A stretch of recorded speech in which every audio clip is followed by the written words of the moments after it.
Hey everybody, back with the Steven Universe vlogs. Sadly, Rob is not here on this one, and he probably won't be for the next like 3 or 4.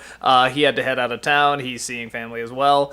Yeah, I'm just gonna do the next couple here. Hopefully nothing huge happens that he would miss, but he's gonna catch up with them anyway. So I'm here to talk about Watermelon Steven. Man, wasn't this fucked up? This was a, yeah, very bizarre, kind of messed up episode. So, Steven and his father, they just start spitting watermelon seeds, you know, just having fun, hanging out. And it turns out all the watermelons sort of grow these mini hymns, these mini Steven watermelons. Actually, by watermelon standards, they're pretty big. Although, I don't know, some can get really fucking huge. But you get the idea. They're these watermelon Stevens that pop up, and he thinks they're just watermelons, so he doesn't know what to do, so he just decides to sell them. And a lot of people buy them.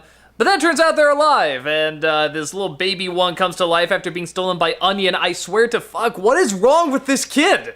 He's just an evil little kid. I don't like him. If he's even a kid, I think he's a kid. I don't know. What is he? What's his story? I just don't like him. But anyway, this baby Steven Melon comes to life, and he realizes that the others will come to life, so he goes and tries to collect them all, and he realizes they're kind of hostile and kind of violent, so the gems pick up on this, and they think Steven's in danger, so they try attacking the gems. He doesn't know what to do, because, you know, the gems are slicing up these melons, like, big time,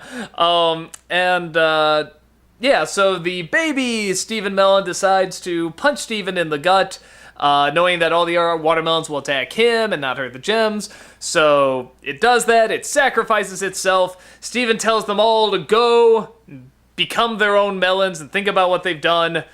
One of them gets picked up by a seagull, and then Steven eats the remains of baby melon. Yeah, pretty screwed up. Trying to think where to even start with this. Alright, so well, first of all, the connection to the melons and, like, and how can he do this, they explain, his mother always sort of used plants to come to life, she could bring plants to life, and they always fought, they were fighting plants. So these kind of obviously do the same thing, they're trying to do it for a good cause, but they get confused, I guess they're only a few minutes old, what can you expect? But once again, something Rob was kind of bringing up, and I'm kind of agreeing more and more, is the thing with the gems is that their answer to everything is just kind of violence.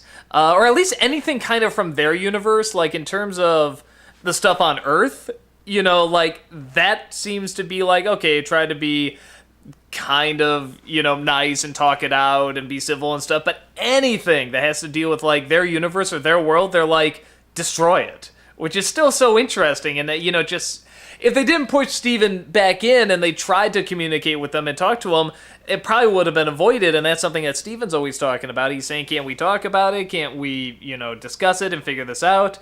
And yeah, it's feeling more and more like it's intentional, that sort of the difference between the gems and Steven is that he's much more of a pacifist, he's the peacekeeper, he wants to talk things out, he doesn't want to fight unless he has to, and with the gems, it seems like they feel like they have to fight, like maybe they've trusted things before, or certain people before, or anything from their universe is just not to be trusted, and it's leaning towards they're not right, but I'm sure, like, down the road, they'll show, like, why they sort of have this attitude to everything. You know, because they're not, like, terrible people and they're not mean. It's, like, just sort of a tough love thing. And sometimes you need tough love, but it's, like, it's their answer to everything. So I'm curious if they're ever really going to address that, or if this is something that's going on. Because it feels like it's going on. It feels like they're kind of setting this up. That Steven always tries to take the peaceful route, and they always take the violent route. And at some point, that's gonna hit some kind of big head. It's gonna explode or something. And I'm curious.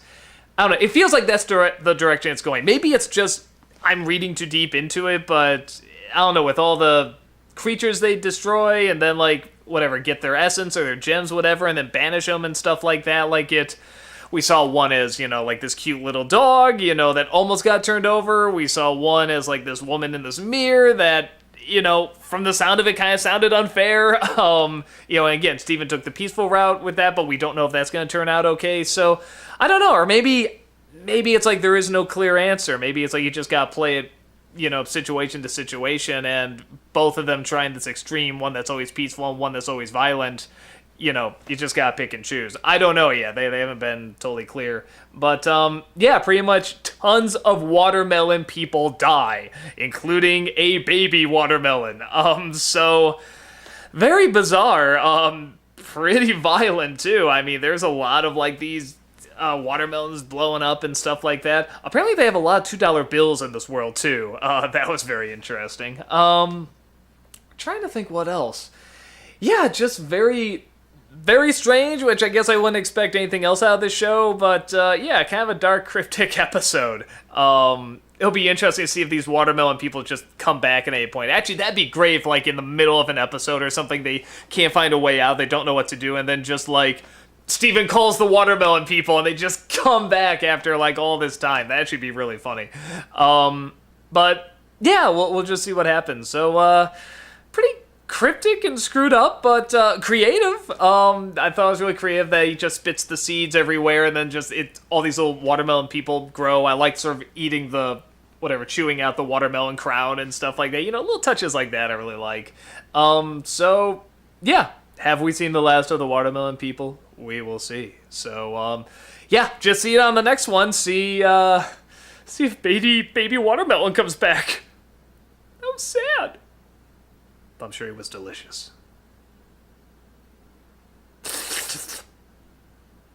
I miss Rob.